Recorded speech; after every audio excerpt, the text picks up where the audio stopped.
en Émeric déjà. Il va évidemment ferrailler avec nous Rémi Ngono, le fidèle. Bonjour. Fidèle des fidèles, mais aussi fidèle à ses paroles qui peuvent aussi être infidèles, mais à culpa donc par rapport à une déclaration qui a été faite concernant justement le match Maroc contre la Guinée, en 76. Le dernier match de la CAN. Voilà, où nous nous 76. sommes emballés. Beaucoup nous ont un peu induit en erreur en disant que bien évidemment le Maroc aurait eu à déserter le stade. C'est vrai qu'aujourd'hui, nous constatons qu'il y a des témoignages qui sont contradictoires et en même temps, Eric, il faudrait que j'avoue, tout en présentant à ceux qui peut-être ont pris cette information et d'autres confrères également qui ont fait ça, que malheureusement, en 76, c'est vrai que j'allais encore à l'école primaire et qu'en 85, c'est la première fois que la télévision apparaît au Cameroun.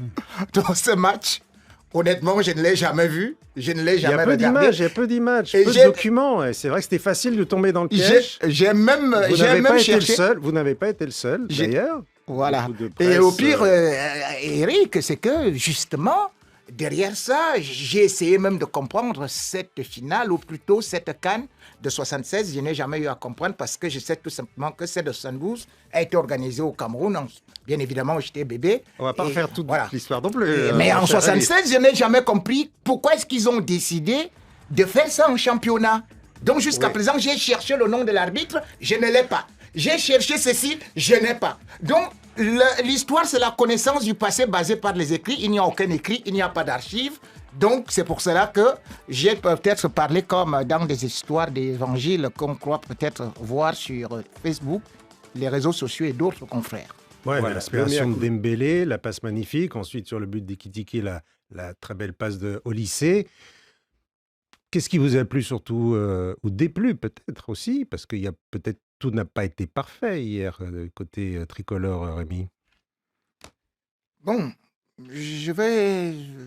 Pas revenir à 1972. Non. Ne vous en faites pas, il n'y avait pas encore de télé au Cameroun. Et l'équipe de France ne jouait pas la Coupe du Monde à cette époque. Ils n'arrivaient pas à se qualifier. Bon, alors, ce qui m'a beaucoup plu, comme vous le constatez, c'est d'abord l'homme du match, Kylian Mbappé. Parce que justement, beaucoup se demandaient, même si c'est un leader, si c'est maintenant désormais le ballon d'or, par exemple, Ousmane Dembélé, que je n'ai pas beaucoup apprécié, contrairement à ce que vous dites. Mais Mbappé, ce qui est intéressant, c'est le témoignage de Xavier Barré, qui a parlé du quatuor offensif. Là-bas, il trouve qu'il se permettait bien, mais quand nous sommes du côté du Real, Xavier Barré est l'un des premiers à dire que Mbappé déséquilibre l'équipe et qu'il y a trop d'attaquants parce qu'il y a souvent 3 et maintenant même 2. Alors, je vais vous dire, quand vous avez vu Mbappé jouer hier, vous comprenez justement que quand il dézone, justement, l'autre doit immédiatement reprendre sa position. Et que c'est comme ça qu'il est beaucoup plus habile. Cela veut dire que Mbappé sait jouer au football. Mais les autres qui restent parfois très collés sur une ligne ou ceci et cela, c'est eux le problème. C'est ce qu'on a toujours dit au Real Madrid, qui manque de complémentarité. Je voulais donc et qu'on l'a en équipe de France. Mbappé n'est pas le problème, comme vous avez souvent voulu nous dire, ni du Real, ni de l'équipe de France. C'est la solution, c'est l'homme clé, c'est l'homme fort. Et c'est ça qui me réconforte. Dans un collectif, effectivement. Et hier, effectivement, il a été très bon avec Ousmane Dembélé, avec Michael Olise, qui est vraiment un joueur incroyable. Olise était très bon, mais pas Ousmane Dembélé. Ousmane Dembélé a été très moyen. Il a fait une passe décisive, mais il a été moyen. D'ailleurs, je vais dire que je ne connais même pas encore un match complet de Ousmane Dembélé. Ce qui est intéressant, justement, c'est qu'il est dans un registre. Il a fait un mauvais match. Mais j'ai dit, ne prenez pas comme un excellent match, ne le mettez pas à la hauteur. Par exemple, Olysée a fait un très très bon match. Bien évidemment, Mbappé a été excellent. Je trouve même encore que Ekitike a été un peu au-dessus de Dembélé. Je ne dis pas qu'il a fait un mauvais match, mais j'ai dit dans le quatuor, par rapport à son rendement au Paris Saint-Germain. Mais c'est ça le problème, c'est qu'il n'est pas dans le même registre. Personne n'était dans son registre, même Mbappé. Il peut pas y avoir. Mbappé a commencé sur un côté. Et Dembélé au même poste. D'ailleurs, c'est la Coupe du Monde. Tu sais, mon cher frère. Oui.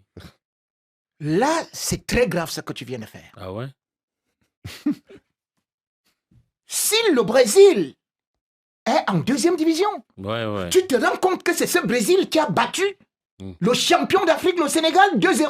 Ouais, après. C'est-à-dire le Sénégal joue en 3e division. Voilà. Commençons donc comme ça. Le Sénégal. Deuxième question.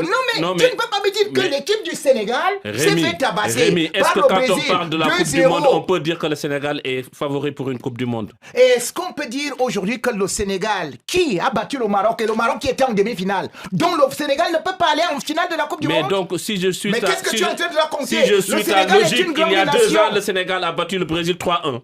Donc le Sénégal doit être finaliste de la Coupe du Monde. Je vais donc te dire qu'aujourd'hui, au niveau du coefficient FIFA, le Sénégal a progressé. Et quand on voit ce que le Sénégal propose aujourd'hui, le Sénégal regarde d'ailleurs le classement FIFA. Donc c'est pour ça que je dis que tu ne peux pas dire que cette équipe est en 3e division. Et Eric, tu as souligné quelque chose qui est primordial.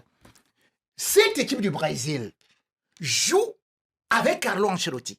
Et les gens oublient que le système Carlo Ancelotti est celui que j'ai souvent eu à dire, c'est-à-dire la contre-attaque et surtout une bonne défense.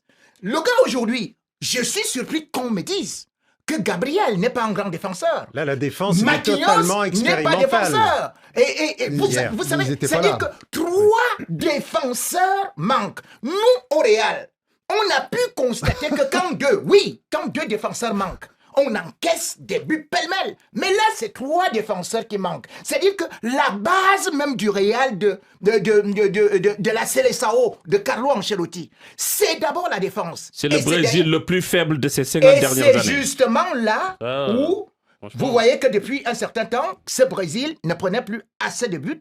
Mais il a suffi que 3 grands défenseurs qui peuvent jouer dans n'importe quel club, qu'ils manquent. Et on va me dire que ce n'est rien, et tout que vous manquiez de votre base. C'est vrai Guimarães également n'était pas là. On sait que ce Brésil. Et il y a un proverbe africain qui dit que un chien qui a la queue coupée ne peut pas montrer ses émotions. On peut vous dire que quand je venais dans cette émission, j'étais très chaud, et puis Yoro Mangala m'a offert une pause café.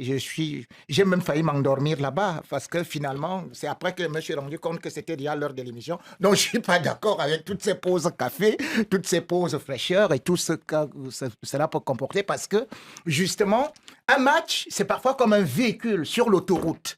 Lorsque ça démarre, ça peut démarrer lentement et puis ça prend une certaine progression. Or, il se trouve ce qu'on appelle souvent des temps forts, des moments forts où l'adversaire est en train de vouloir plier. Imaginez par exemple que, peut-être nous sommes dans un combat de boxe. Eh bien, il y a des gens qui attendent souvent que, quand on veut déjà atteindre les 3 minutes, c'est là où il va lancer le grand coup. Mais non, la vie se dit que, allez, c'est la pause café. Parce que les joueurs, justement, travaillent dans l'intensité. Aujourd'hui, je suis quand même surpris que Xavier Barret me dise que non, les joueurs sont sur des routes, ils courent pendant 10 km. Mais Xavier, moi, à mon vieil âge, quand je m'en vais faire du sport, mais je cours 5 km. Et on me dit que voilà des professionnels qui sont plus jeunes que moi, qui, quand je regarde justement le nombre de kilomètres effectués, je trouve que celui qui a beaucoup couru a fait 9, 10, voire 11 kilomètres en un match de football. Xavier, c'est peu. On ne va pas relancer tout le débat parce qu'on a beaucoup d'autres sujets. C'est des enchaînements de sprint. Non, c'est pas peu. Donc, conclusion, Rémi. Conclusion, je suis contre toutes ces pauses-là. Ça casse, ça tue, puisque c'est justement comme ça qu'on a toujours dit le chiquet et casser le match. C'est-à-dire qu'avec certains footballeurs qui se couchent souvent pour faire que maintenant j'ai une fausse blessure. Ça et comme ça, l'arbitre arrive, ça fait calmer, on reprend de l'air et ça tue l'adversaire, ça tue le suspense. Voilà qui est